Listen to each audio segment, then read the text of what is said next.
Welcome back to another video, traders, and if you're new to the channel, welcome to Charting Trends for Tesla. We got a great video for you today, but before we get into that, make sure you like this video and subscribe to my channel so you don't miss the next one. And if you guys want to follow me on social media, those links are below. If you like my analysis, don't forget to check out my main channel where I look at a different stock every single day. And without further ado, let's get into the video. Alright, we're going to start here with the chart for NASDAQ. This is the QQQ ETF. We had a green day today, but just slightly up 1%. This is a 30-day, 30-minute chart, by the way. And as you can see, we're coming into a little bit of a resistance point here, starting to try and make this sort of V-shaped recovery on the upside.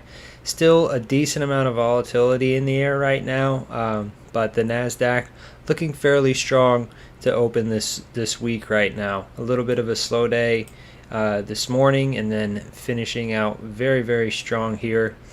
And it was a similar case for the S&P SPY ETF as well. A little bit choppy early on, coming down to test the support at 392, and now after closing just below the all-time high, it looks like we have made a new all-time high here at 396.73 and after hours, and now we're pulling back a little bit. As you can see, this was the previous all-time high over here around 395.9. So now we're almost a full point above that. Nice little move today on what was actually a fairly flat day on the market. Not a huge gain or anything like that. Just inched it out in the last couple of minutes. And now let's look at Tesla. So let's keep in mind S&P at all-time high, NASDAQ still trying to recover. And you can see here Tesla is much more similar to the NASDAQ than to the S&P. We're nowhere near our all-time high, but we are kind of trying to make this similar sort of V. It's not really a U, it's more of a V-shaped recovery.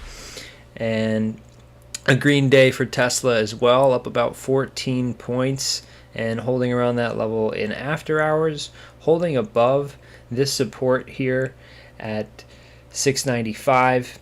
And I think I was wrong about my consolidation predictions. It was just too tight. I've been saying that we would see consolidation between these levels at 669 and 695, and that's just too tight of a range for Tesla. It looks more like these two levels below 730 and above 669 is where we're seeing consolidation. And another fairly obvious from the chart now is it looks like we're, after this bounce, it looks like we're kind of being guided by the top trend line of this growth channel here, which is good to see. I think it's a fairly healthy growth channel. It's not too steep. As you can see on this 30-day chart, it's almost flat, but it's a healthy trend for long-term growth. And now that we've come back into it, we've tested these lows, we got gobbled back up. Now we're starting to see just a little healthy inch by inch, day by day growth, and I'm sure there'll be pops and drops along the way, but I think it's clear to see now that Tesla is moving with the NASDAQ, and that's the main point I'm trying to make. The S&P, again, we just talked about making a new all-time high. Tesla and NASDAQ are not in that same area of the chart right now. They're still in a little bit of recovery mode. So I think if the NASDAQ can stay strong, Tesla should follow suit. We've come back down to more comfortable price levels, it seems, for more investors.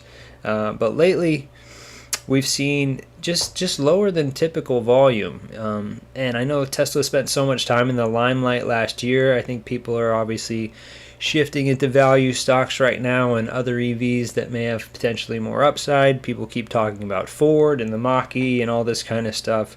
So I think Tesla is just, not quite. It benefited a lot from media and attention last year. And this year, not so much. So it's in a healthy position, starting to work back upwards, but it doesn't have the hype train that it had last year. So and after seeing the valuations and the highs that we've seen and now coming back down, it just makes sense now that it's gonna maybe just relax into a little bit of a more of a healthy growth type of pattern, as opposed to the explosive pops of tech tech stocks that we've seen throughout the past 15 months or so. But a healthy day, holding above support and working to the upside. Again, I still think we're going to see consolidation between these two levels, 669 and 730, for at least a couple of weeks. So I would say look to see the break and confirm above 730 to possibly go long if you don't have a position right now. And obviously, if you're holding, just keep on holding. We're in a healthy spot and we're working back up. That's it for today, guys. Thanks for watching, guys. I hope you enjoyed the video. If you did, please leave a like. It really helps out the channel. And comment below. Let me know what you guys think about my analysis here. I appreciate any feedback, of course. Subscribe so you don't miss the next video. Again, if you want to follow me on social media, those links are below. And please check out my main channel where I look at a different stock every single day. If you like my analysis, I'm sure you'll like some of the videos that I post over there. And thanks for watching, guys. See you next time.